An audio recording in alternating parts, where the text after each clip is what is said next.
Okay, let me guess. In the last 2 days, you have heard at least one person say, maybe more, that he will never take a cruise.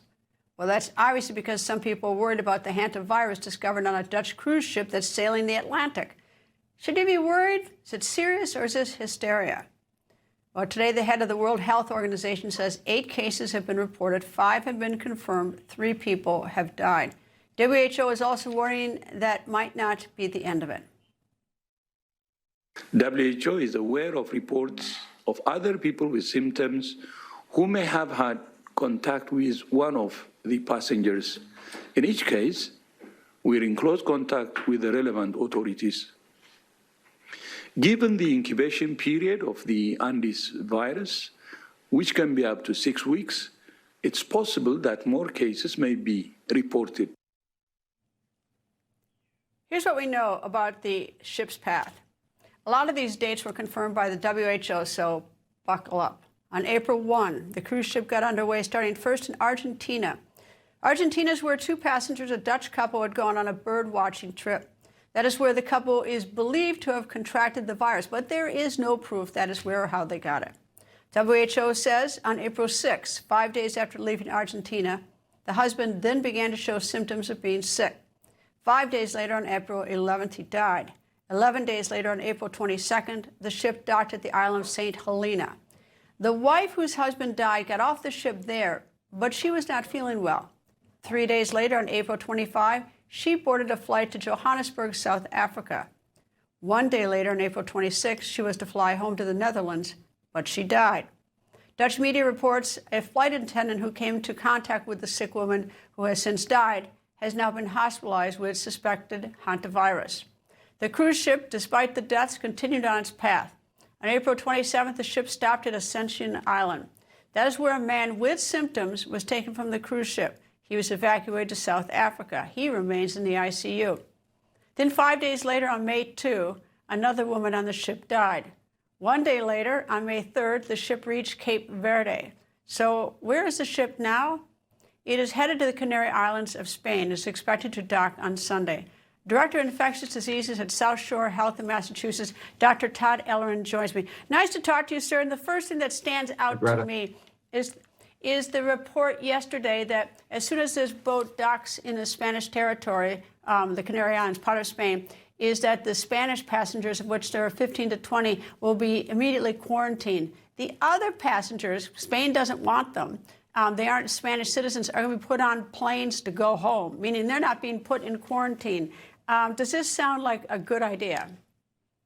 Well, it's a great question. And, I think there's uncertainty here, which is the reason why we need really smart public health people and experts to think about this. I think the important thing is, first of all, everyone who's been on board is going to be quarantined to some degree. It's either going to be on the water, on the land, or in the air. So if anyone is put on planes, believe me, they will be masked and there will be separation between people and other passengers. There may not be other passengers on board. So, the WHO and a lot of their contacts are thinking about the safest way to mobilize these patients. But again, the principles are infected patients are isolated and uninfected patients, mean patients who could have been exposed but who are asymptomatic, are quarantined. There's going to be a lot of separation here.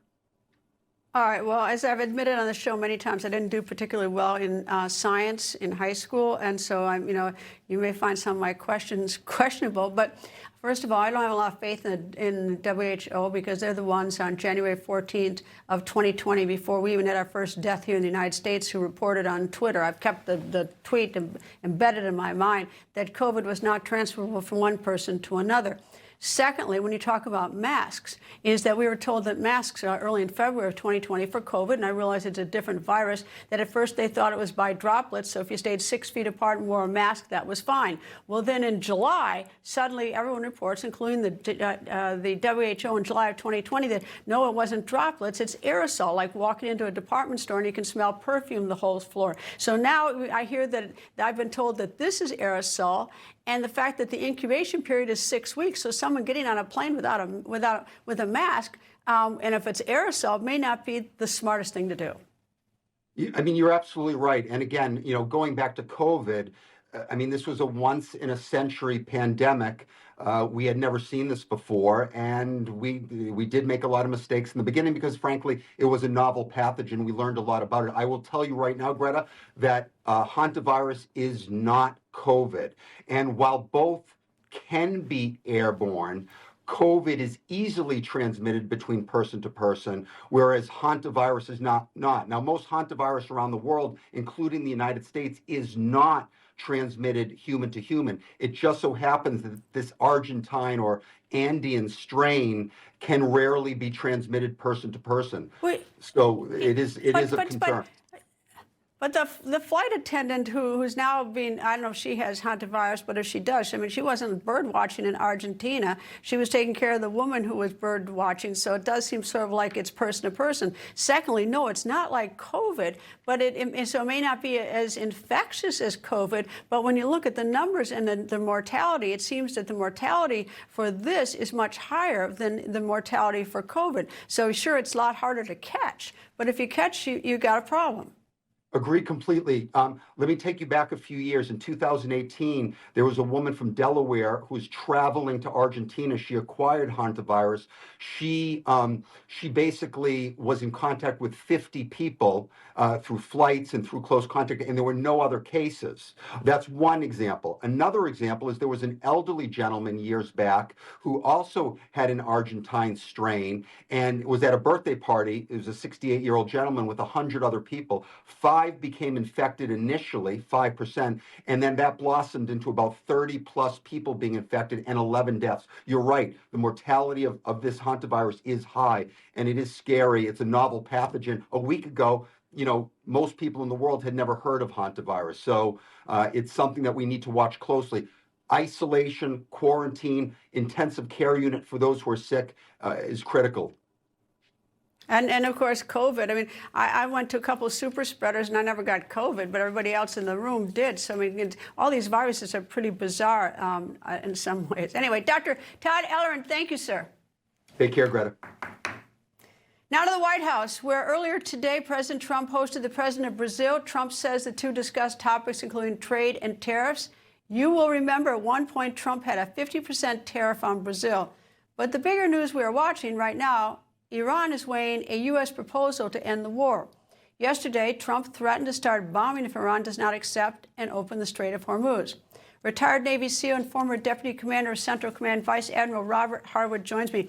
Nice to see you, sir. And I'm not quite sure what to make of or what this offer is, but one of the things that's being batted around is that the discussion that there'll be a 30-day negotiation period about unfreezing Iranian assets. So then I did a little research and found out that Iranian assets around the world is about between $100 and $120 billion. Then I did a little more research, dug deeper, and when Obama unfroze assets in 2015 for the nuclear deal, it was the same amount, and Iran took that money and they gave it to Hamas, Hezbollah, and the Houthis. So I don't know how good a deal this could ever be by handing cash to Iran, but your thoughts on this?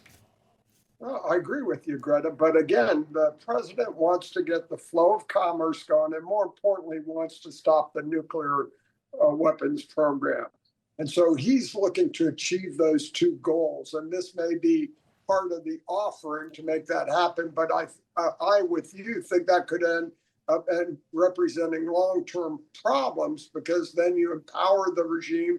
They walk away with winning the negotiation, so to speak, and can move on with their long-term objective, which was not only the nukes and not only the straits, but exporting the Islamic Revolution. Now, if the president thinks he can make that deal and still go after them asymmetrically, a longer campaign where he's weakened them but can undermine them in the longer run, maybe that's part of his strategy. But that would have to be dependent on that strategy carrying on through administrations, and the U.S. does not have a good track record of doing that.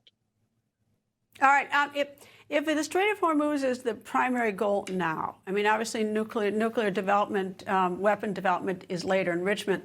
Is our Navy incapable, or is the situation such that we can't protect ships 100%. We can't take out whatever they have along the shore of the Strait of Hormuz, anything that we don't have the naval capacity to completely defang them there? No, we have the ability to there, but it's all part of the risk equation. Look at the risk we took to recover one downed pilots. So really taking out the straits, taking out Kesem Island, taking out Bandar Abbas would involve boots on the ground. And we're capable of doing that. But this president doesn't want to assume that risk at this point. It doesn't mean that he's not ruling that out. He may get to that point if they refuse to negotiate. And I don't think it's negotiations. It's really complying with our demands. If they're not going to end the nuclear program, they're not going to give up on their ambitions to control and profit off the straits, he may pull that string. And in the long term, I think that's one of the greatest tools he has. If you put boots on the ground in Iran, that presents a direct threat to the regime and a very powerful message to the Iranian people. And it's not necessarily to hold the ground for a long period of time.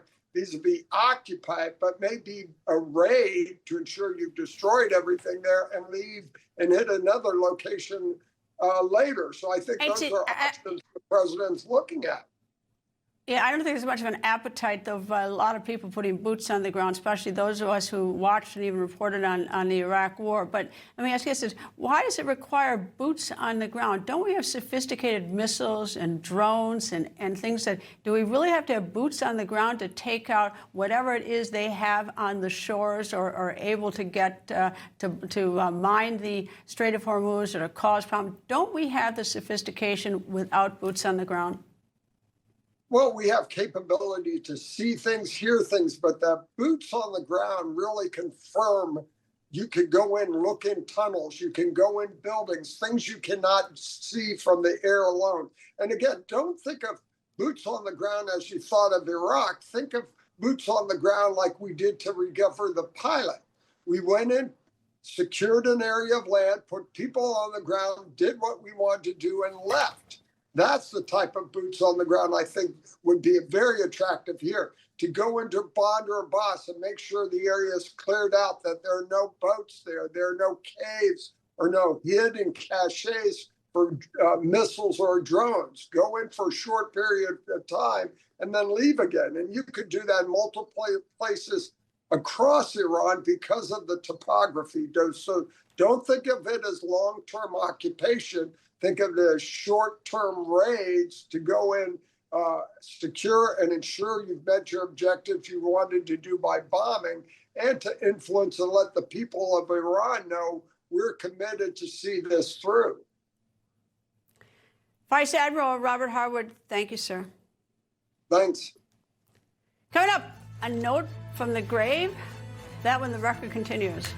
You're dangerous. A very interesting place to be right now. It's been 35 days, as you can see on the counter here behind me, since Nicolas Maduro, the leader of this country, was taken by Delta forces. Because you're honest. You don't get political. I don't think actors should. Thank you. So break the glass. And I guess this didn't sit too well with one of the Schmidt heads on Newsmax. What the FCC is supposed to regulate, ABC breaks that law every single night. That is not a comedy show. That is propaganda. Watch Rob Schmidt, weeknights. Does it ever feel like society is going up in flames, yet people don't have the strength to care? There's a hidden reason for that, and it may surprise you. Testosterone levels in American men are at an historic low, and it's testosterone that gives men the energy to be men. Support your own natural testosterone production with Chalk. Go to chalk.com/TV1 for your $17.76 discount. Chalk's all-American customer service team is standing by. What if you're sick at home or traveling and can't get medical help or prescriptions? Doctors say a medical emergency kit is the answer. Joining me is Dr. Drew. Thank you. And yes, these kits put you in charge of your health. They come with physician-prescribed medication to treat multiple common and some serious issues as well. What are some examples? Sure. Generic Z-Pak, amoxicillin, other essential antibiotics and antivirals that treat flu, pneumonia, strep, ear infections, sinus infections, urinary tract infections, and more. So it is like urgent care and a pharmacy at home? Exactly. No waiting, no pharmacy, no copays. You feel better faster and avoid serious complications. How do you know what medicines to take? You just match your symptoms to the doctor-written guide or schedule a quick telehealth call. Sound advice. Order online in minutes at the website below and save $45. Thank you, doctor. Visit urgentcarekit.com/news, promo code news. It is almost a note from the grave, Jeffrey Epstein's grave. A federal judge just released disgraced financier Jeffrey Epstein's alleged suicide note. The note reads, quote, "They investigated me for months, found nothing. So 16-year-old charges resubmitted. It's a treat to be able to choose one's time to say goodbye. What you want me to do? Bust out crying? No fun, not worth it." End quote. Now, Epstein's cellmate, Nicholas Tartaglione, said he discovered the note in July of 2019 after Epstein was found unresponsive in his cell. Epstein had a piece of cloth wrapped around his neck in his jail cell. Epstein survived that incident and he was put on a temporary suicide watch. Weeks later, after the suicide watch was lifted, Epstein was found dead in his cell. The New York City chief medical examiner ruled that Epstein's death was a suicide by hanging. Meanwhile, yesterday, Chief Justice of the United States Supreme Court John Roberts made remarks at a conference of judges and lawyers from the Third Circuit in Pennsylvania. During the conference, Chief Justice Roberts was quoted as saying, "I think at a very basic level, people think we're making policy decisions. We're saying we think this is how things should be, as opposed to what the law provides. I think they view us as purely political actors, which I don't think is an accurate understanding of what we do," end quote. Vanderbilt Law School professor, former special counsel for Supreme Court nominations for Senator John Cornyn, and former clerk for Supreme Court Justice Antonin Scalia from 2001 to 2002, Brian Fitzpatrick joins me. Nice to talk to you, sir. Thank you so much for having me. You know, I'd love to think the Supreme Court is not political more than anything else, but it's a little bit hard when we're such a polarized nation. Our presidents are so polarized, and they pick candidates for the court, nominate them who have vastly different views of their two different views of how to interpret the Constitution. So in some ways, it almost is poisoned by politics. Do you agree with me or not? Well, I think that it matters for some of the justices more than others, to be honest with you. Some of the conservative justices, Thomas, Gorsuch, Barrett, they believe in these methods, textualism and originalism, that really confine what they can do. I mean, they have a text, they're looking for the original understanding of those words, and that confines what they can do as justices. Some of the other justices, dare I say on the left side, they don't believe in textualism and originalism. They believe more in doing what's right. And when you ask what's right, that often means whatever you think is good policy. And so I do think it varies some from justice to justice. Well, the interesting thing is I went back and looked at since the last appointment to the Supreme Court, which was Justice Jackson Brown, is that there have been 206 cases decided on the merits. 80 to 85 were actually unanimous. We don't report those too much. And only 15% were 6-3, which would be about party lines, because we in the media tend to pick the sensational, but those happen to have been some pretty important cases, and they all seem to fall 6-3. So, a lot of the cases are unanimous because sometimes the legal question is pretty easy and the lower courts just miss it.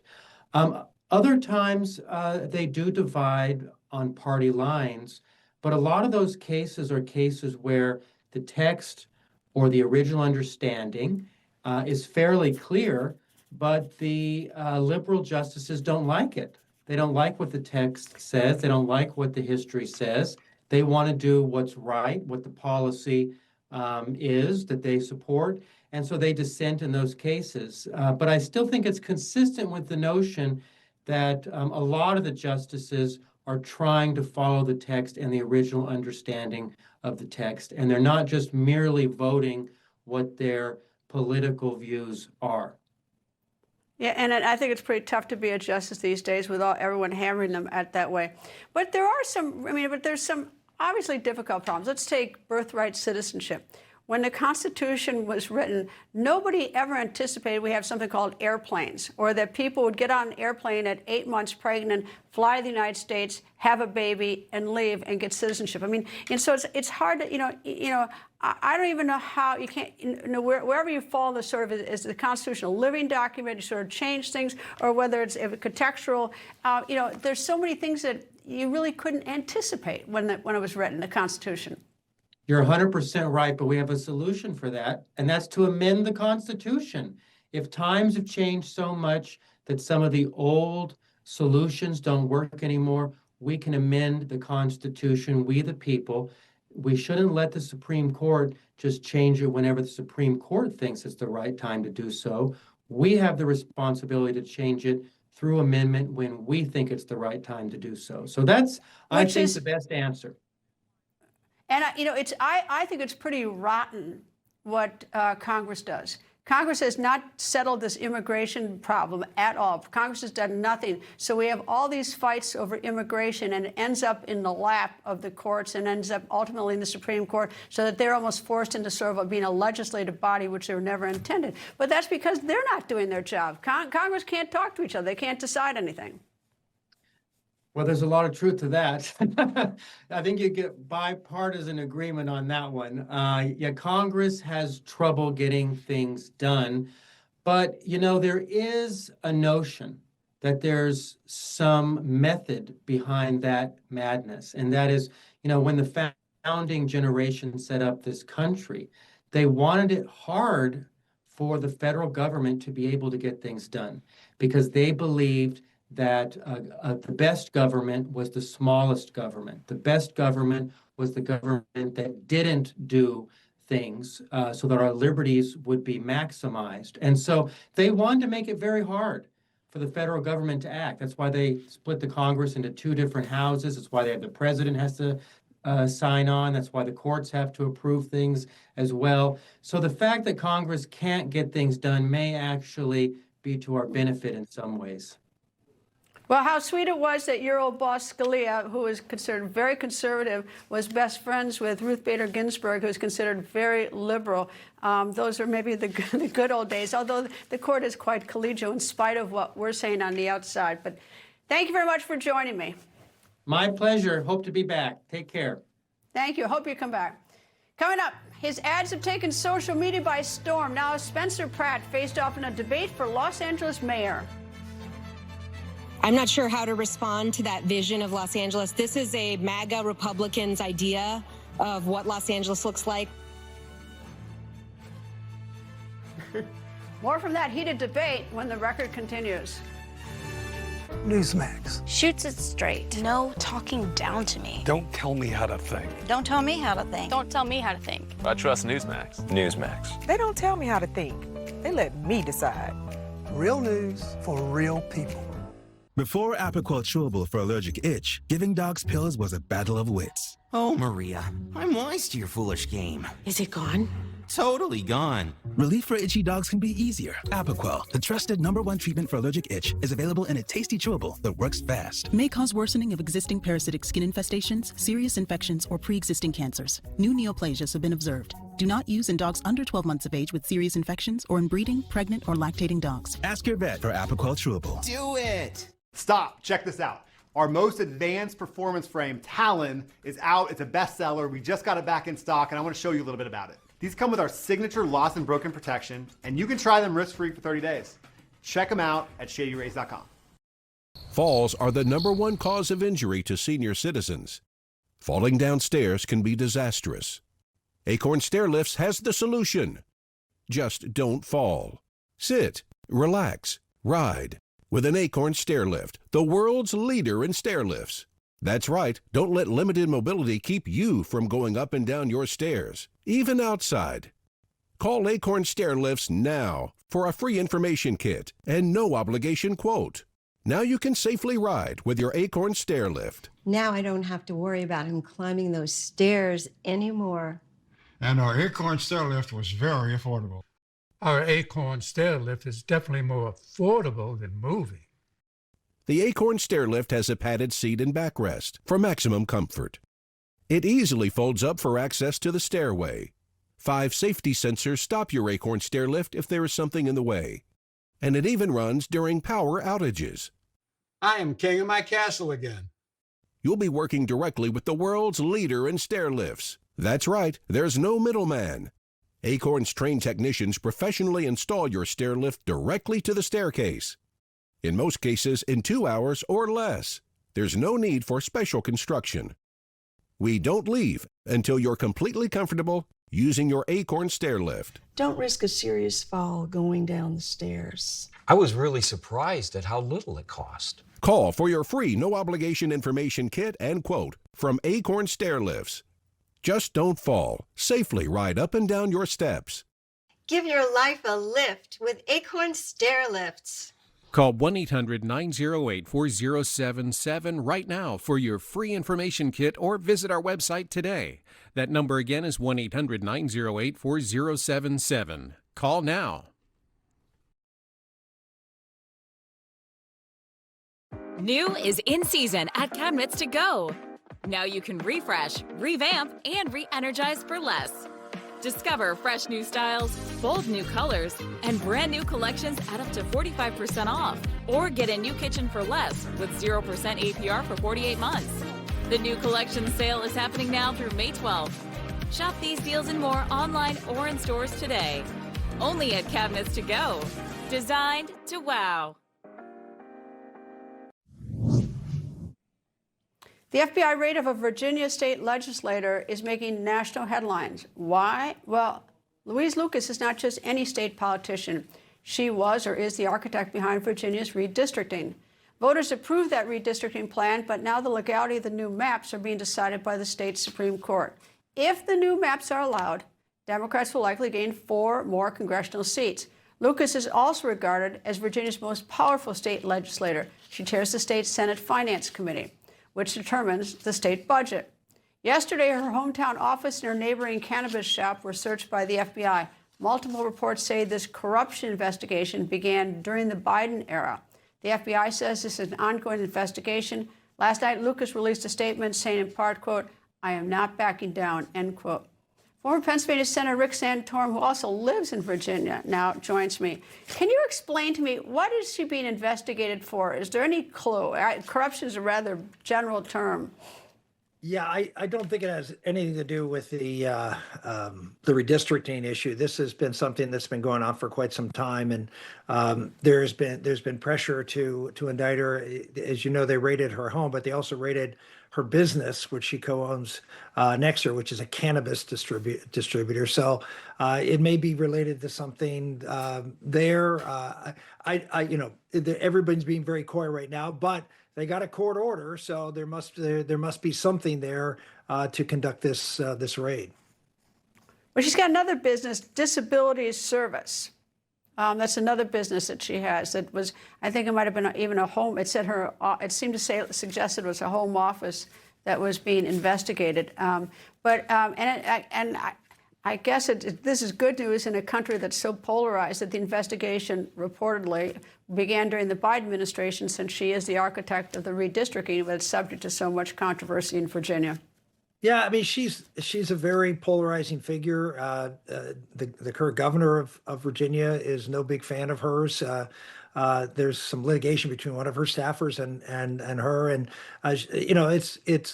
she's a very colorful figure, very powerful figure, as we've seen with a lot of colorful, powerful figures, sometimes they feel they can do whatever they want, that they're bulletproof, and that they can abuse their office. And I'm not saying that's the case here, but it wouldn't be the first time someone in a position like hers would have done that.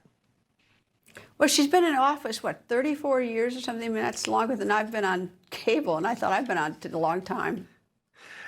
Well, like I said, a lot of these, and her district is a district like they're districts where there is no competition. It's a one-party district. You don't have a lot of competition. You get. She's in a power. She's chairman of the finance committee. She's the president pro tem. I mean, she's a very powerful figure, and she doesn't have a lot of accountability. As unlike Republicans, where the press is constantly hounding and looking for things to investigate, That just doesn't happen with the other side. They get a free pass, and as a result, they tend to maybe, like I said before, stray a little bit and try to line their pockets. What's the sort of functional equivalent in Congress? I mean, I'm not saying anyone in Congress is doing this stuff, but I mean, who's as powerful, just so we get some sort of idea of how much her power is? Who's got the power in Congress like this? Well, I mean, it's very different. I mean, the level of accountability in a state legislature is simply it's not the same, and frankly, the amount of transparency generally isn't the same, simply because the press corps isn't as robust and is not as, let's just say, inquisitive. So it's hard to say if someone. Most of the time, a lot of these folks, if you go into state legislatures, they're not particularly well known outside their district. Whereas most of the people who are, quote, powerful in Washington are very well known. But I mean, if you look at someone here, it would be someone like a chairman of Appropriations Committee, like Susan Collins is an example. I mean, obviously she's been there quite a long time, but I mean, contrast with her, I mean, she's someone who is sort of cleaner than a hound's tooth. I mean, she's someone who's very transparent, does everything above board, and is in a very competitive district. So she doesn't even try to get away with anything. Why would you? Because they'd be all over her. So it's just, it's different. I hate to say it's just different on the other side, on the Democratic side, because of the lack of accountability that the press holds Democrats to versus Republicans. So it's hard, since the Democrats aren't in control of either body, to pick someone in the Congress, to pick someone in her position. I think Susan Collins is such a straight arrow that she annoys some of her own party once in a while. I mean, she is indeed. I mean, she is such a straight arrow. It's so clean and everything else. All right, but that's redistricting. I mean, that's really the fundamental difference. Is one party is held to account, the other party for a long, long time has not been. That's not to say that both parties aren't guilty of have people who've done things that are wrong, but I would argue that you find a lot more Republicans because a lot more people are looking. And of course, sort of interesting. Actually, Susan Collins has an interesting Senate race come November, so we'll see what happens with her in the state of Maine. Indeed. Senator Rick Santorum, always nice to see you. Thank you, sir. My pleasure. Did you see the heated Los Angeles mayoral debate? The three main candidates, incumbent Karen Bass, City Council member Nithya Raman, and Spencer Pratt, a reality television personality, faced off last night. Here are some of the highlights. We had two other reservoirs totaling 8 billion gallons that were available, but could not fly. Yes, she mentioned me. So she's an incredible liar. Everyone on their phones, Google it. 40 weather stations in the Pacific Palisades. It never went above 40 miles per hour. She is referencing the Altadena fire. No, I have to interrupt you.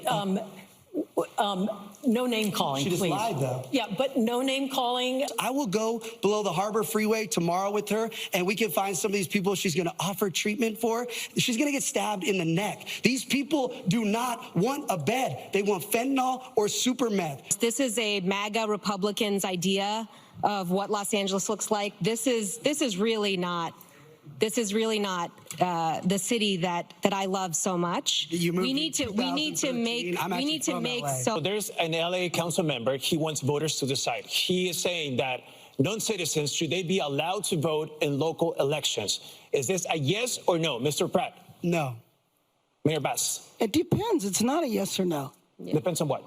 Well, first of all, when you say non-citizens, it doesn't mean they're here illegal. I would say, again, it does depend. In other places, school boards have non-citizens. Yes or no? Non-citizens.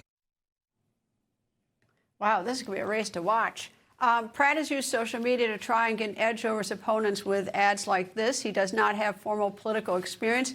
Pratt says he decided to run after the destruction of his home in last year's Palisades fire. He's been very critical of the city's response to the disaster. And the election is June 2nd. If a candidate receives more than 50% of the vote, he becomes mayor. If no one gets a majority of 50%, the two top vote getters advance to a runoff in November. Coming up, new buzz about the 2028 presidential race. Is there someone already with his toe in the water? We're going to show you, and then you decide, is this person in or out? That when the record continues.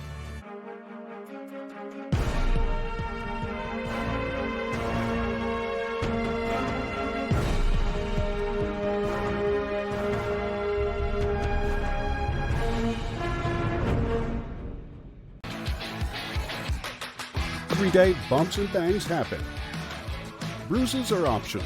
Use daily dermatologist-recommended Dermend and reduce the appearance of bruises. Get Dermend Moisturizing Bruise Cream in the first aid aisle. Have you ever thought of getting a walk-in tub for you or someone you love? Now is a great time to take a look at getting a Safe Step walk-in tub. With Safe Step's standard heated seat and new fast fill faucet, you can enjoy a nice warm bath up to 20% faster. And the convenient touchpad control is right at your fingertips. Each tub comes standard with a dual hydrotherapy system. The 10 water jets can help increase mobility, relieve pain, boost energy, and improve sleep, while the MicroSoothe advanced air therapy system oxygenates and softens skin. Safe Step walk-in tubs are built to maximize safety so you can stay in your home and enjoy the comforts of bathing again. So call now for more information and a free, no-obligation consultation. When you call today, you'll also receive our limited time offer. Don't wait to enjoy safer bathing. Call 1-800-296-0431. Does it ever feel like society is going up in flames, yet people don't have the strength to care? There's a hidden reason for that, and it may surprise you. Testosterone levels in American men are at an historic low, and it's testosterone that gives men the energy to be men. Support your own natural testosterone production with Chalk. Go to chalk.com/TV1 for your $17.76 discount. Chalk's All-American customer service team is standing by.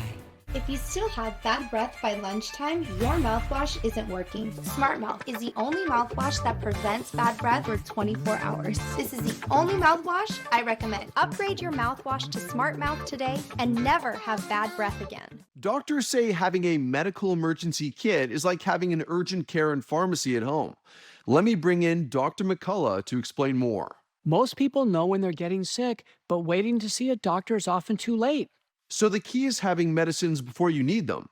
Yes, and it includes doctor-prescribed medicines to treat common and serious issues like generic Z-Pak, amoxicillin, antibiotics, antivirals for flu, pneumonia, strep, ear and sinus infections, UTIs, and more. So it is like having an urgent care at home. Exactly. No waiting, no pharmacy, no copays. You feel better faster and avoid serious complications and hospitalizations. How do you know what to take? Just match your symptoms to the doctor-written guide or schedule a quick telehealth call. Great advice. I understand ordering is fast online, and we've put the website and $45 off code on the screen. Thank you, doctor. Visit urgentcarekit.com/news, promo code news. Dale, you really need to get that colon cancer screening. Yeah, it's been forever. Dale, we can do it with just a blood test. Shield. Shield is for people 45 plus at average risk, not high risk for colon cancer. Ask your doctor about FDA-approved Shield. A Democratic lawmaker is receiving backlash for admitting that she spoke with foreign ambassadors in hopes of getting oil to Cuba. But there's a problem with getting oil to Cuba. The United States has an extensive oil blockade on Cuba. President Trump has threatened tariffs on countries and companies should any company or country supply oil to Cuba. Congresswoman Pramila Jayapal of Washington State recently traveled to the communist country of Cuba. She expressed her views about Cuba at a Seattle briefing. Here is what she said. I was in conversations with the ambassadors from Mexico and some other places, and I know other countries in Latin America are trying to figure out how to get oil there, but it is a crisis beyond imagination.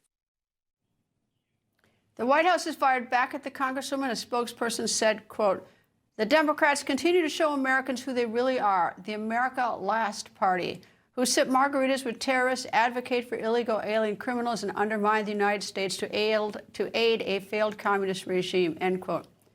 Congressman Jayapal has defended her actions, saying, quote, "Breaking news. Members of Congress meet with ambassadors of other countries every day. That is literally our right and responsibility," end quote.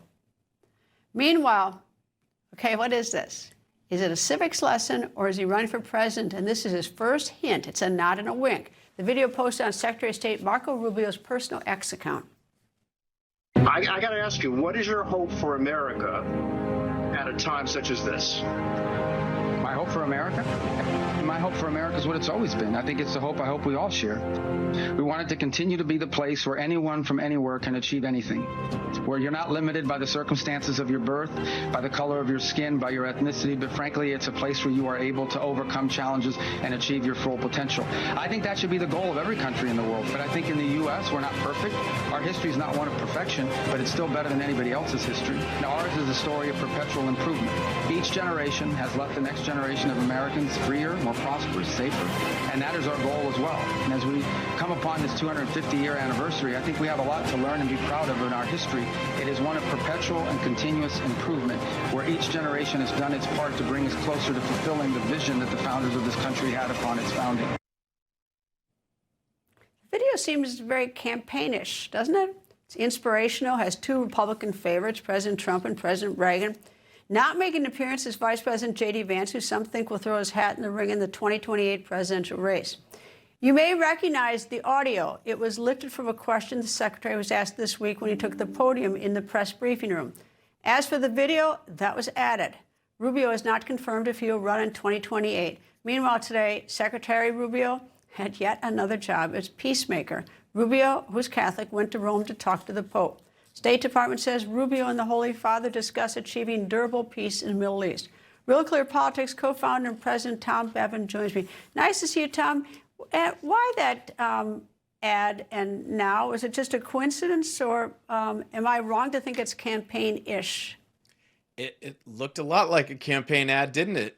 I mean, if you're going to make a campaign ad, that is what you would do. I think his people saw the response that he got to that. The response that he gave in the White House press briefing room, it was very positive. It was a great answer.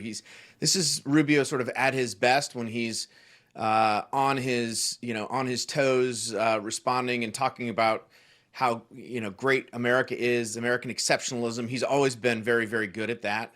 And so they put it to video, and it does. It does make you think that he is looking very closely at running in 2028, as is J.D. Vance, obviously. But why? Why did he do this? Why now? I mean, he's got he's got a lot of fans, so it's not like he doesn't have to recover a reputation. He's got a good one. I mean, so why did he do this now and put in there President Trump and President Reagan? And I mean, it's like he didn't put in the rest of the cabinet. He didn't put in the vice president. It was just it's just the Secretary of State with his thousands of jobs. Right. No, but I mean, look, when you have a moment like that, like Rubio had, I think the thinking on his team's part was, hey, this was a great moment for our guy. Let's boost this. Let's promote it. Let's promote him, even if it's not a situation where he ends up running for president. And I think that's still an open question. I mean, one of the things that's interesting about 2028 is that he and J.D. Vance are reportedly very close, and everybody's been talking about, potentially J.D. Vance being at the top of the ticket and Rubio being his vice president. So, but I just think this was a moment that reflected well on him. And as you said, Greta, I mean, he has acquitted himself well as Secretary of State. I think most people, even some Democrats, believe that. And so he's been doing a good job. And I think this was they saw this as an opportunity to really sort of give him a boost in the sort of media environment. I assume you've seen all the memes that are all over X, all the different jobs that he has. Every day there's about 6 different ones, no matter what he does. What I've thought is sort of interesting about the memes, and this is just my interpretation of them, is that they aren't making fun of him; they're teasing him, which suggests to me that he's liked. I mean, they don't seem to have a bite, but they seem to be sort of teasing the fact that he has that the President Trump has given him a bunch of jobs. Yeah, and he teases himself about that when he'll mention this when he's in cabinet meetings and the like in front of the president. He's made a few jokes to that effect, and I think it's a reflection of his competence, that people think he's got multiple jobs. He seems to be doing them all very well. J.D. Vance, he had this meme going around of him with sort of the fat face and the curly hair, which was a little less flattering than the Rubio meme, but nevertheless, Vance leaned into that, and he sort of, in a very self-deprecating way, sort of made that a part of his online persona. Took something that was supposed to be negative about him and spun it into something positive. So I think both of these guys are pretty savvy about social media and their reputations and how they're seen by the public. I think it's harder to run from vice president than from secretary of state because you really don't have much of a portfolio as vice president. I mean, you're just sort of you're waiting to assist the president, whereas a secretary of state has a definite portfolio, a definite job, so you can do accomplishments. Now, J.D. Vance, of course, now has the fraud portfolio, but that's a tough one. But it's harder to get to know him as a consequence. Yeah, I think that's true. I mean, obviously, this will depend on, who Trump endorses, if he sort of bestows his blessing on one of the two. The other interesting thing about 2028, Greta, is obviously that, there's a portion of the MAGA base that is upset with Donald Trump and everybody in his administration that has participated in Iran, in this war that's going on. And that works against J.D. Vance and Marco Rubio both. They both are going to have to figure out a way to sort of thread that needle. And, depending on how this thing ultimately works out when the 2028 I'll tell you race what Vance does. Gear. What's that? I'll tell you what Vance does with I'll tell you what Vance does with Mega. Say, look, my job is to advise the president in private. Whatever I say in private, it's private, and I'm public, and I'm going to support him. So I think he's actually gotten easier out on that, from his job than perhaps the Secretary of State might have. Rubio could say the same thing. I mean, the question is, if Iran does not go well, they're both going to have to find a way to sort of distance themselves from the president and this decision without alienating, obviously, the president and all the Republicans who are in support of this, at least right now. It's wild, and to think we haven't even had midterms yet. Tom Bevan of Real Clear Politics. Thank you. Thanks, Greta. And it's time for our outrage of the day. This is pretty wild. Authorities in Texas are searching for a Texas mother accused of abandoning her 2 young children for 6 weeks. The 34-year-old mother allegedly left her 11-year-old and 6-year-old alone at their unkempt home in Katy, Texas. But you know what she allegedly did during that 6-week abandonment? She would send them food by Uber Eats. The mother told deputies that she was out of town for a funeral. Really? 6 weeks at a funeral? Well, you decide on that one. But now get this. Child Protective Services placed the kids with the mother's aunt after officials saw the kids were in fact alone. The mother then returned. She got into a physical altercation with the aunt who took the kids. The 11-year-old and 6-year-old girls were later found in Ohio. The mother has not been located, but her bail has already been set by prosecutors at $50,000. And today, DoorDash made a huge announcement for its drivers. The company said it plans to spend more than $50 million on gas price relief in its second quarter. The initiative comes as part of a temporary program to assist drivers given the increase in gas prices amid the Iran war. DoorDash has said that demand for deliveries remains high in the first 3 months of this year. I suspect the prices will continue to rise. By the way, my producer alone ordered 3 times this week, and we're not even to Friday. I ordered Uber Eats, and I've not heard if their drivers will catch a break from Uber, but I do tip. DoorDash has said, though, that it will adjust investments in other areas to help pay for the relief of their drivers. Good for DoorDash. Coming up, imagine a wave of water as high as the Empire State Building. That when the record continues. The grind catches up with everyone, even me. That's why I trust Cunol Ultra High Absorption Turmeric to support my joint health. It's the #1 doctor-recommended form of turmeric. It helps you keep doing the things you love at every age. Cunol, the brand I trust. An official message from Medicare. I turned 65 in a few months. I knew it was time to figure out Medicare, so I went to the official source, Medicare.gov. I got the facts, and you can too. An official message from Medicare. You have a lot going on. If you're ready to sign up for Medicare, find the most up-to-date information at Medicare.gov, the official source for all things Medicare. Paid for by the U.S. Department of Health and Human Services. If you're tired of dealing with those old gutters that are full of leaves, rusting in a spot or two, leaking, sagging, even falling off your home, then it's time to get rid of those old ugly gutters and call LeafGuard, the only one-piece seamless rainwater management system with a clog-free guarantee. LeafGuard has earned the Good Housekeeping seal 20 years in a row and offers 14 colors to choose from with Scratch Guard technology. Call now during our ugly gutters sale. Trade in your old gutters. We'll take them down, haul them away, and give you up to $500 for your old gutters towards your Leaf Guard purchase. Zero down and payment starting at just $75 a month. Leaf Guard has a lifetime transferable warranty, and if you call right now, you get a $100 Visa gift card with your estimate. Call 800-541-1274. Now let me give you that number again. 1-800-541-1274. I have recommended Leaf Guard to a couple of our neighbors. They're a very professional company. And one day they just made them all right there on spot.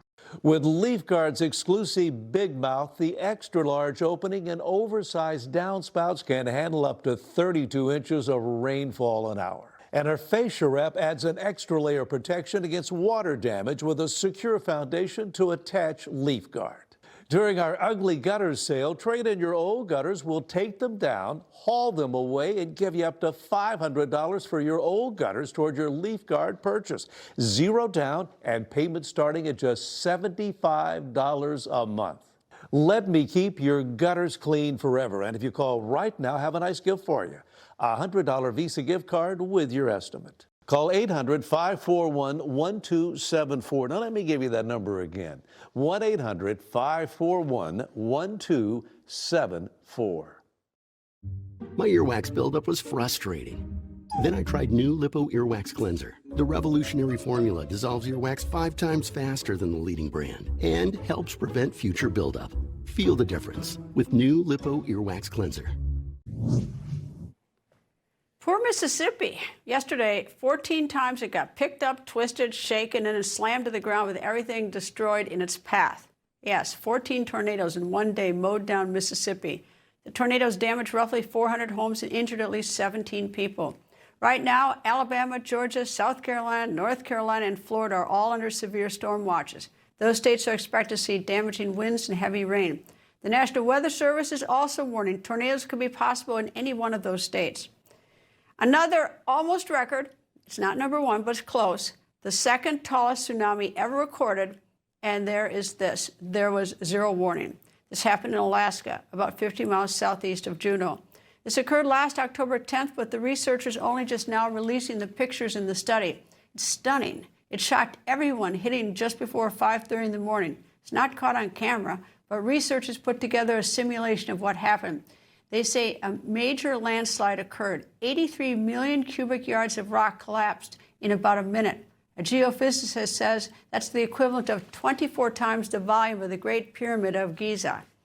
That collapsed, then triggered the tsunami wave. Researchers say the wave reached nearly 1,600 feet. That's about as tall as the Empire State Building. Luckily, there were no injuries. And the study's authors do note, however, that if a ship or a cruise line were in that area at that time, there would have been fatalities. Now, as a result of the tsunami, multiple cruise lines are not traveling through that area this summer. And if you're wondering why the news is just coming out now, as you can see from these aftermath photos, this is a very remote area. Scientists needed time to analyze and confirm the data. By the way, the highest recorded tsunami was also in Alaska. That was back in 1958. The August 1958 tsunami was about 175 miles southeast of the one now. And coming up, I'm sure you never saw this one coming. I sure didn't. I'll explain when the record continues.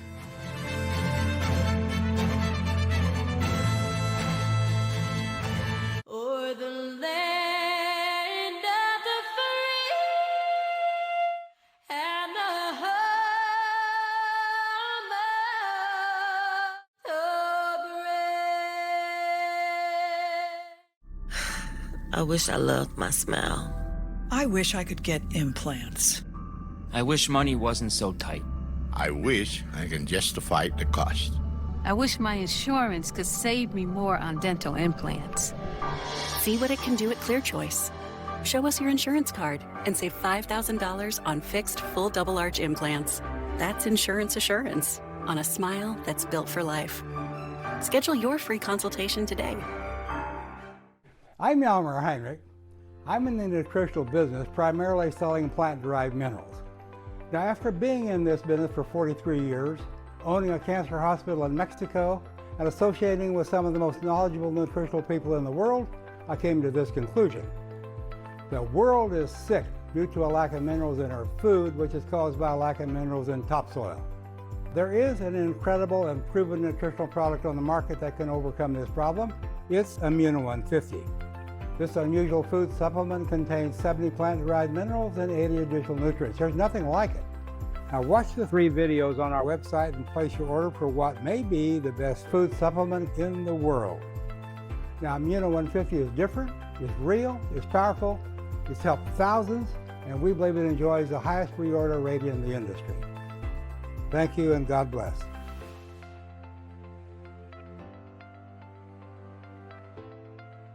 Kevin Sorbo here, and I have an important message to share. The government needs more money, your money. If you owe the IRS back taxes, they can garnish your wages and levy your bank accounts. They can even seize your retirement or take your home.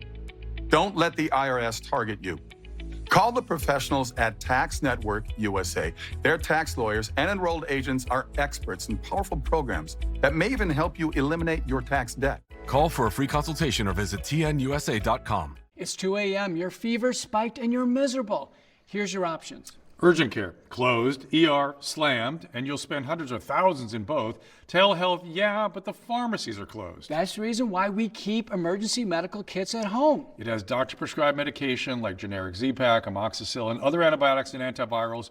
You can treat flu, pneumonia, strep, sinus infections, UTIs, and more. Because if you're sick in at night, traveling or stranded, you don't want options. You want what is inside this kit. No waiting, no pharmacy, and no copays. Just schedule a quick telehealth call. And that's how you feel better faster and avoid serious complications. Every family should have this kit, and here's how to order yours.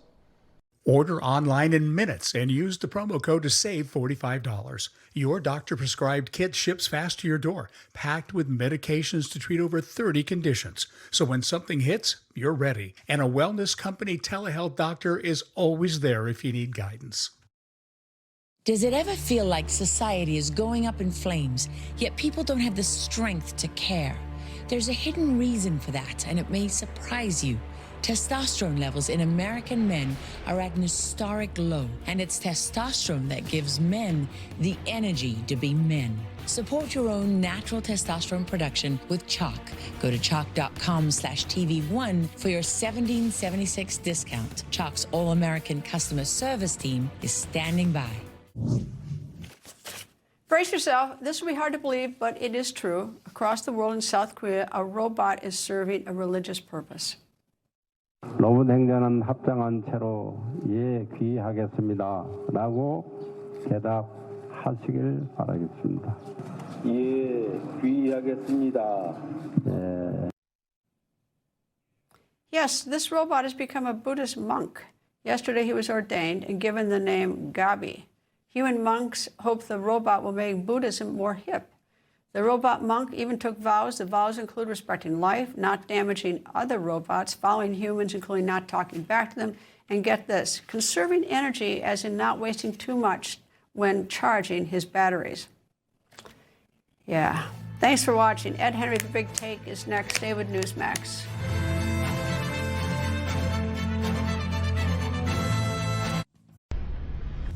Information. Truth. Is freedom. Is Newsmax. It's real news for real people.